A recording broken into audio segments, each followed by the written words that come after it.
Hi guys, welcome to the channel. In today's video, I'm going to show you how you can change cover photo on Facebook page. Before getting into this video, must subscribe to our YouTube channel and click on the bell icon. So the first step you simply need to do is to open Facebook.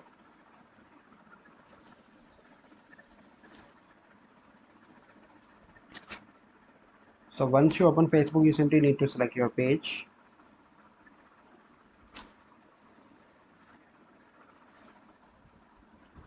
Once your page is selected, click on edit cover photo. Here you can see different options. You simply need to click on upload photo and you need to add any photo from your PC. And let me check if I have some image. So we are going to add this one for example. So here you can see that it is now updating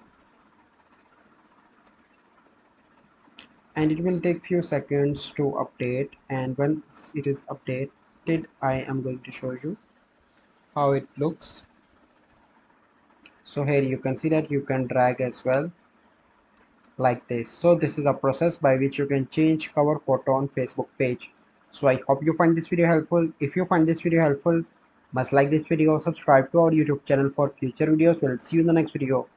Thank you. Have a good day.